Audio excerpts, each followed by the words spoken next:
తెలంగాణ అవతరణ వేడుకలకు tank bund ప్రత్యేక ఆకర్షణగా నిలవనుంది. అందుకోసం జూన్ 2వ తేదీ సాయంత్రం ట్యాంక్ బండ్ పై పండుగ వాతావరణాన్ని తలపించేలా ఏర్పాట్లు జరుగుతున్నాయి. రాష్ట్ర ప్రభుత్వ ప్రధాన కార్యదర్శి శాంతికుమారి ఆదేశాలతో పలు శాఖల అధికారులు సమన్వయంతో ఏర్పాట్లు చేశారు. ప్రకంపనలు సృష్టించిన ఫోన్ ట్యాపింగ్ కేసులో షాకింగ్ విషయాలు వెలుగులోకి వచ్చాయి. ఫోన్ ట్యాపింగ్ కేసులో నిందితుడైన మాజీ పోలీసు అధికారి ప్రణీత్ రావు వాంగ్మూలం ఇచ్చారు. ఇందులో అనేక సంచలన విషయాలు ఆయన వెల్లడించారు. 56 మంది ఎస్పోటీ సిబ్బందితో కలిసి 1200 మంది ఫోన్లు ట్యాప్ చేశామని ప్రణీత్ రావు స్టేట్మెంట్లో తెలిపారు. విదేశాల నుంచి తిరిగొచ్చిన చంద్రబాబు రాజకీయాలపై మళ్లీ ఫోకస్ పెట్టారు. ఈ క్రమంలోనే రేపు పవన్ కళ్యాణ్ తో భేటీ కానున్నారు. అదే రోజు బీజేపీ నేతలను కూడా కలిసే ఛాన్స్ ఉంది.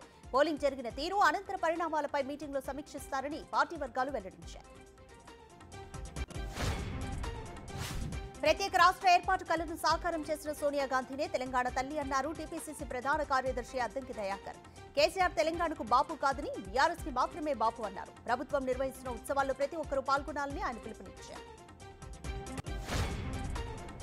కులగణన రిజర్వేషన్లపై మాటల యుద్ధం సాగుతుంది. అధికారంలోకి వచ్చాక 6 నెలల్లో మాదిగల రిజర్వేషన్లను పెంచుతామన్న కాంగ్రెస్ ఆ హామీని తుంగలో తొక్కిందని మందకృష్ణ విమర్శలు గుప్పించారు.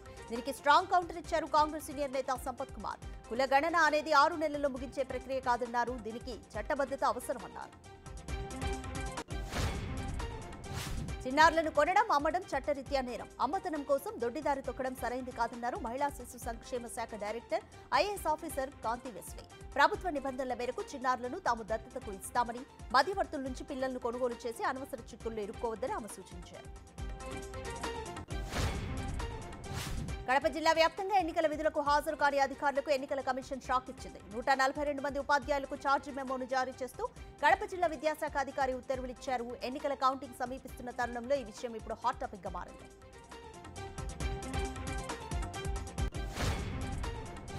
జూన్ 1వ తేదీన హనుమాన్ జయంతిని పురస్కరించుకుని కొండగట్టులో ఉత్సవాల కోసం అధికారులు భారీ స్థాయిలో ఏర్పాట్లు చేశారు. ఈ మేరకు దేవాదాయ కమిషనర్ హనుమంతరావు సంబంధిత అధికారులతో ఆలయాన్ని సమీక్షించారు. భక్తులకు ఎలాంటి ఇబ్బందులు కలగకుండా తగు ఏర్పాట్లు చేయాలని ఆదేశించారు. చైనా బలగాలపై భారత్ సైనికులు పైచేయి సాధించారు. అయితే ఇది నిజమైన యుద్ధంలో కాదు. యుఎన్ఓ పీస్ కీపింగ్ మిషన్ లో భాగంగా సూడాన్లో నిర్వహించిన టగ్ ఆఫ్ వార్ పోటీలో చైనాను భారత్ ఓడించింది. ఈ విషయాన్ని ఇండియన్ ఆర్మీ అధికారులు వెల్లడించారు. దీనికి సంబంధించిన వీడియో ప్రస్తుతం సోషల్ మీడియాలో వైరల్ గా మారింది. టీడీపీ వ్యవస్థాపకులు మాజీ సీఎం ఎన్టీఆర్ 101వ జయంతిని పురస్కరించుకుని ఎన్ఆర్ఐ టీడీపీ ఆధ్వర్యంలో New York times square pi NTR చిత్రమాలికను ప్రదర్శించారు. 24 గంటల పాటు ప్రతి 4 నిమిషాలకు ఒకసారి 15 సెకండ్ల చొప్పున ఎన్టీఆర్ ఫోటోలను ప్రదర్శించారు.